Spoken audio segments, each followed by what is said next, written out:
નમસ્કાર વિદ્યાર્થી મિત્રો, ધોરણ 8 સ્વાધ્યાય પોથીના ભાગ 2ના વિજ્ઞાન વિષયમાં આજે આપણે પ્રકરણ 2 સૂક્ષ્મજીવો મિત્ર અને શત્રુનો અભ્યાસ કરવાનો છે અને એનું સંપૂર્ણ સોલ્યુશન કરવાનું છે।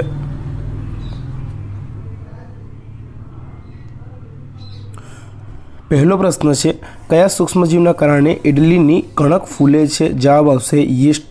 બીજો, શીતળાની રસીની શોધ કોણે કરી હતી? જવાબ આવશે એડવર્ડ જેનર।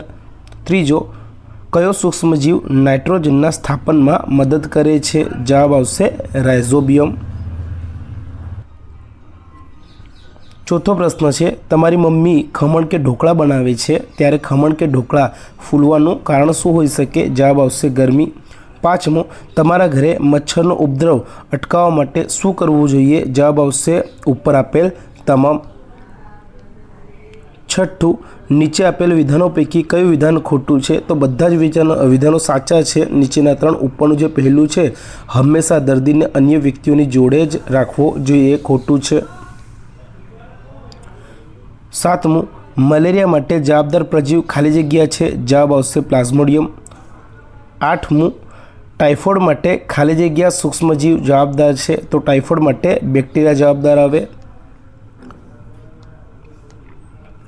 નવમું, આથવણની શોધ ખાલી જગ્યાએ કરી હતી? યાદ રાખવાનું રહેશે મિત્રો કે જે આથવણની પ્રક્રિયા છે એની શોધખોળ લુઈ પાશ્ચર નામના વૈજ્ઞાનિકે કરી હતી। 10મું, હિપેટાઇટિસ એ રોગમાં વાયરસ ખાલી જગ્યા દ્વારા શરીરમાં પ્રવેશે છે, બરાબર। હિપેટાઇટિસ એ નામનો વાયરસ છે, બરાબર, એ પાણી દ્વારા આપણા શરીરમાં પ્રવેશે છે।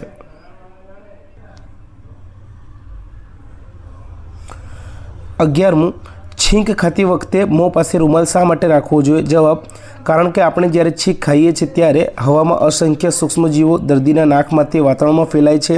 આમ થતું અટકાવવા માટે છીંક ખાતી વખતે મોં પાસે રૂમાલ રાખવો જોઈએ। 12મું, પોચી અને ફૂલેલી બ્રેડ કઈ રીતે તૈયાર થતી હશે? તો જવાબ, બ્રેડને પોચી અને ફૂલેલી બનાવવા તેમાં આથવણની પ્રક્રિયા કરવી જરૂરી છે। આથવણ દ્વારા બ્રેડ પોચી અને ફૂલેલી તૈયાર થાય છે। 13મું, તમે ઘરમાં બનાવેલ શાક લાંબા સમય સુધી રાખી શકતા નથી, જ્યારે આથવણનો, બરાબર, દાખલા તરીકે અથાણાનો ઉપયોગ લાંબા સમય સુધી કરી શકો છો। શા માટે? તો કારણ કે ઘરમાં બનાવેલ શાકમાં કોઈપણ પ્રકારનો જાળવણીકારક પદાર્થ નાખવામાં આવતો નથી, જ્યારે અથાણાની અંદર આપણે જાળવણીકારક પદાર્થ નાખીએ છીએ। 14મું, તપાસ કરી માહિતી પ્રાપ્ત કરો, શું નાનપણમાં લીધેલ રસી મોટી ઉંમરમાં પણ રોગ સામે રક્ષણ આપે છે, અને આપે છે તો કેવી રીતે?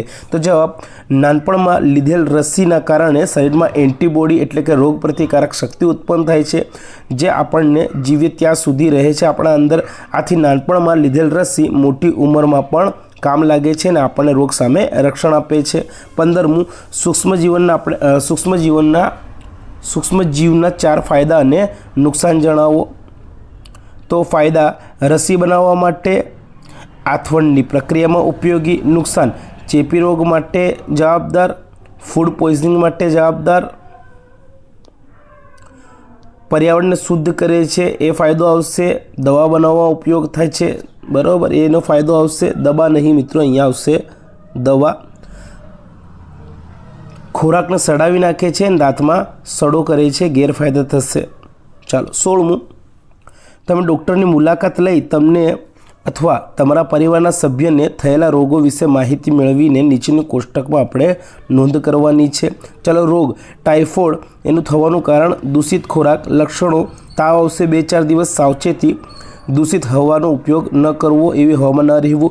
સૂક્ષ્મ જીવ જવાબદાર છે અને કયો છે? તો હા, સાલ્મોનેલા ટાઇફી જવાબ આવશે। મેલેરિયા, તો દૂષિત પાણી, તાવ 2-4 દિવસ આવશે, દૂષિત પાણીથી દૂર રહેવું, હા, સૂક્ષ્મજીવથી થશે, બરાબર, ફાલ્સીફેરમ જવાબ આવશે।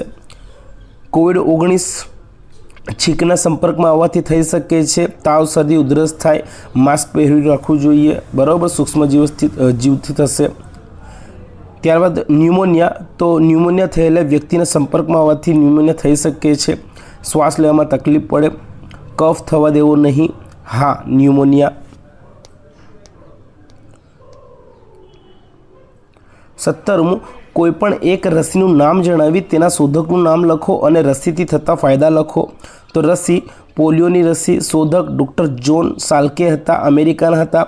ફાયદા તો અંગોમાં ખોડખાપણ નથી સર્જાતી અને અંગોના સારો એવો વિકાસ થાય છે.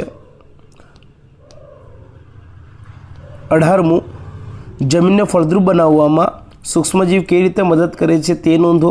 તો ભાઈ રાઇઝોબિયમ અને એઝોટોબેક્ટેરિયમ જેવા બેક્ટેરિયા છે એ સિમ્બિકુલની વનસ્પતિની મૂળ ગંડિકાઓ પર રહે છે અને વાતાવરણમાં નાઇટ્રોજનનું સ્થાપન જમીનની અંદર કરે છે, જેનો ઉપયોગ વનસ્પતિ કરશે અને વનસ્પતિની વૃદ્ધિ અને વિકાસ થશે.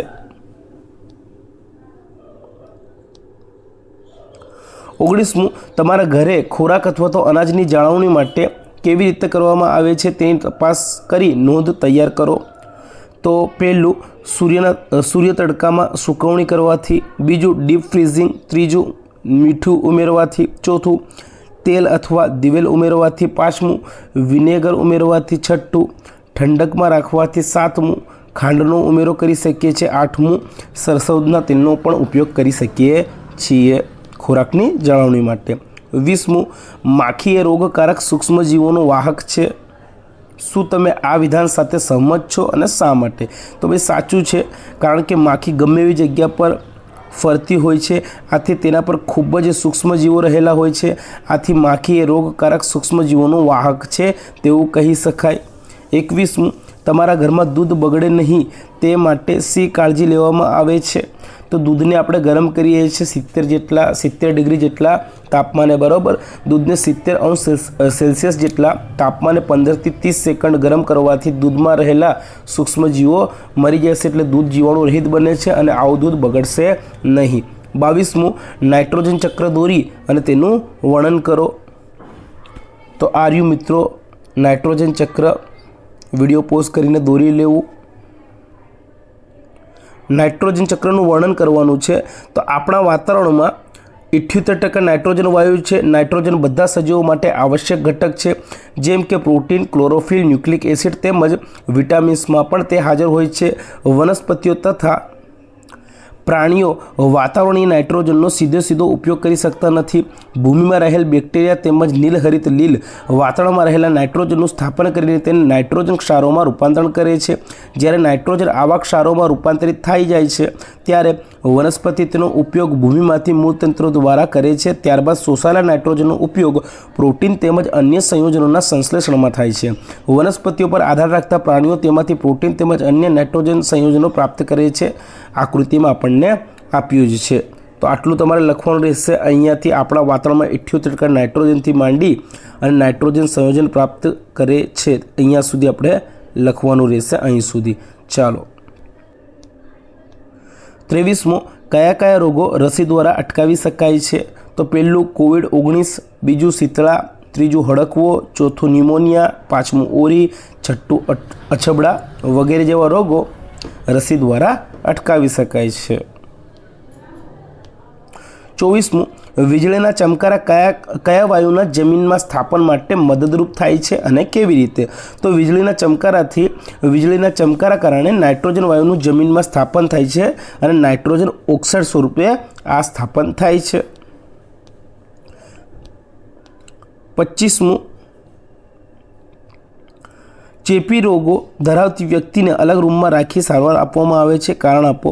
તો કારણ કે આવી ચેપી રોગ અન્ય કોઈ સ્વસ્થ વ્યક્તિને ના થઈ જાય માટે ચેપી રોગ ધરાવતી વ્યક્તિને આપણે અલગ રૂમમાં રાખવામાં આવે છે, કારણ કે એ ચેપી રોગ બીજા વ્યક્તિને પણ થઈ શકે છે. ઓકે, ત્યારબાદ 26મો પ્રશ્ન છે, ખોરાક હંમેશા ઢાંકેલો રાખવો જોઈએ, શા માટે? તો કારણ કે માખી અને મચ્છરો ખુલ્લા ખોરાક પર આવીને બેસે છે અને સૂક્ષ્મજીવો ખોરાક પર આવી જાય છે, જેનાથી આપણને રોગ થઈ શકે છે.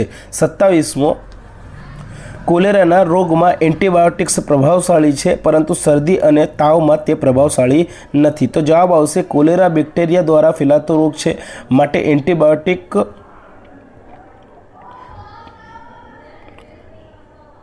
એવા રોગ માટે પ્રભાવશાળી હોય છે, પરંતુ શરદી અને તાવ વાયરસથી થતા રોગ છે, માટે એન્ટીબાયોટિક્સ તેમાં પ્રભાવશાળી ઉપયોગી થતી નથી.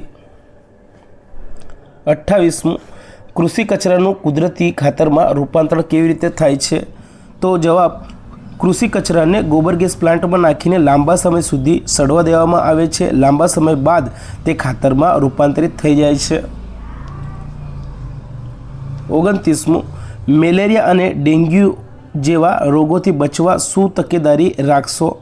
તો આવા રોગોથી બચવા માટે મચ્છરનો ઉપદ્રવ થતો અટકાવવો જોઈએ, આજુબાજુ ભરાયેલ પાણી દૂર કરવું, ઘરમાં કૂલર, ટાયર તેમજ ફૂલદાની વગેરેમાં પાણી એકત્રિત ના થવા દેવું, મચ્છરદાનીનો ઉપયોગ કરવો, જંતુનાશકોનો ઉપયોગ કરવો વગેરે. 30મું, ફૂડ પોઈઝનિંગથી બચવા તમે શું તકેદારી રાખશો? પહેલું, બહાર ખાવાનું ટાળવું. બીજું, વાસી ખોરાક ન ખાવો. ત્રીજું, જે ખોરાકમાંથી દુર્ગંધ કે વાસ આવતી હોય એવો ખોરાક ન ખાવો. ચોથું, જે ખોરાક પર મચ્છર અને માખી બેસેલી હોય એવા ખોરાક ન ખાવા. ઓકે વિદ્યાર્થી મિત્રો, તો આની સાથે આપણે ચેપ્ટર 2 સ્વાધ્યાય પોથીનું મિત્રો અને શત્રુ, બરાબર, સૂક્ષ્મજીવો મિત્રો અને શત્રુ સંપૂર્ણ સોલ્યુશન કર્યું છે. વિડીયો ગમ્યો હોય તો લાઇક કરી દેજો અને તમારા મિત્રો જોડે શેર કરજો અને આપણી ચેનલને આવા વિડીયો જોવા માટે સબસ્ક્રાઈબ કરી દેજો. ધન્યવાદ. જય હિન્દ.